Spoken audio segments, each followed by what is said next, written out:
Halo semua, semuanya pada sehat kan?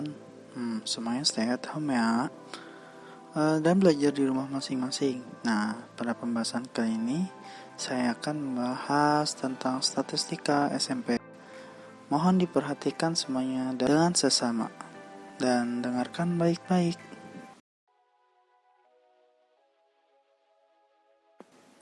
Statistika adalah ilmu pengetahuan tentang data, seperti pengumpulan, penyusunan, pengolahan, penyajian, dan penganalisaan data, serta penarikan kesimpulan data dari itu.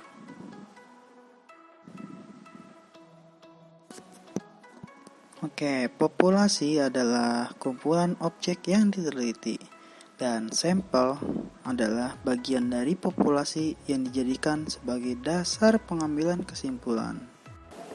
Data adalah informasi yang diperoleh dari pengamatan dan penelitian. Jenis data, yaitu data kualitatif, adalah data berupa angka, seperti data tinggi badan siswa. Lalu ada data kualitatif, adalah data berupa kata-kata yang berhubungan dengan kategori, seperti data olahraga favorit.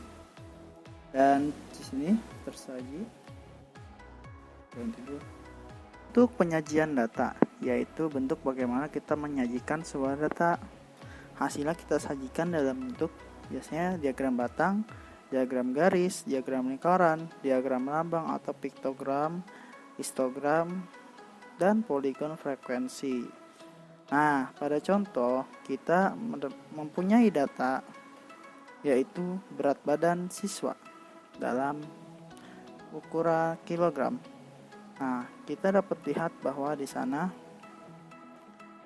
berat badan paling kecil yaitu 33 sampai 42.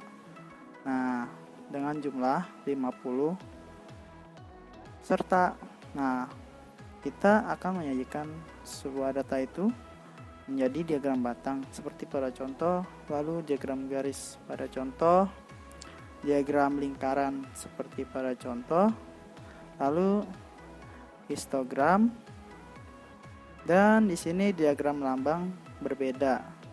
Dia bukan merupakan contoh, dan berikut juga poligon frekuensi seperti pada contoh. Ya, kita masuk pada ukuran pemusatan data.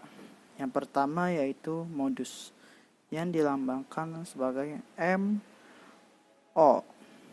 Nah, kita di sini pengertiannya yaitu modus itu adalah data yang paling sering muncul.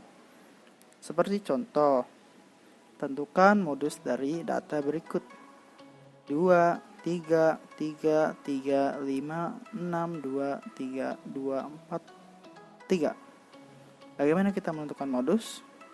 Nah, pertama kita melihat data tersebut bahwa nilai 3 itu muncul 4 kali. Berarti modusnya itu adalah 3.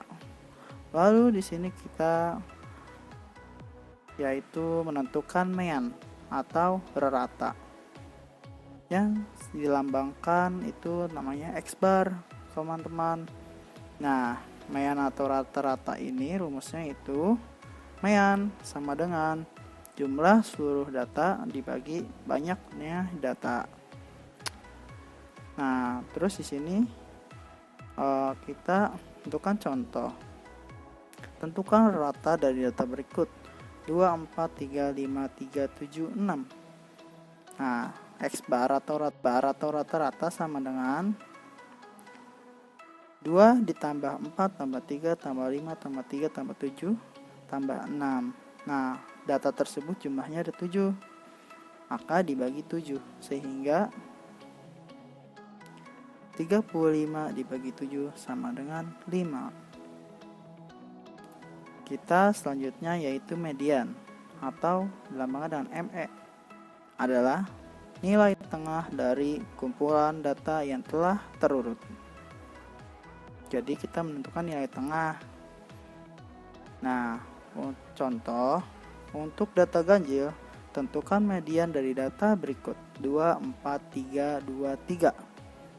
Nah, Pertama-tama, kita urutkan data tersebut dari yang terkecil ke yang terbesar. Nah, berarti 2, 2, 3, 3, 4. Nah, nilai 3 ada di tengah data yang telah diurutkan. Maka 3 merupakan median. Nah, lalu untuk data genap, tentukan median data berikut. 2, 4, 3, 4, 3, 5. Pertama, kita urutkan dari yang terkecil ke yang terbesar.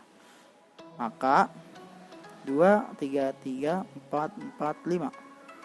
Nah, nilai 3 dan 4 ada di tengah data yang telah diurutkan. Maka 3 merupakan median. Nah, lalu untuk data genap, tentukan median data berikut. 2, 4, 3, 4, 3, 5. Pertama, kita urutkan dari yang terkecil ke yang terbesar. Maka 2, 3, 3, 4, 4, 5.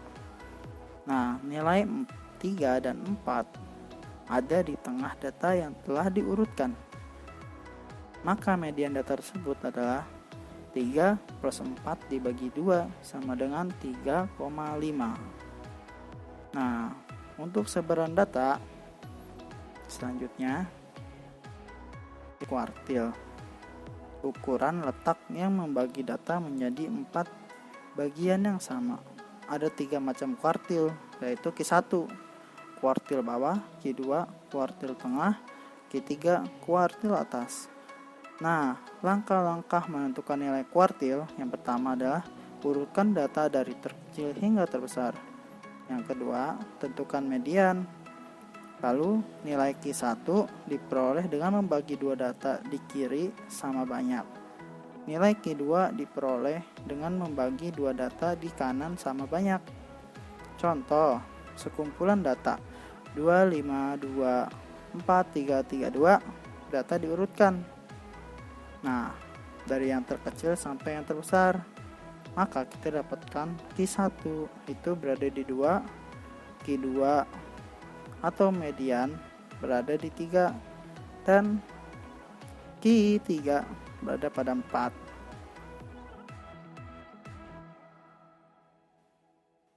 Terima kasih.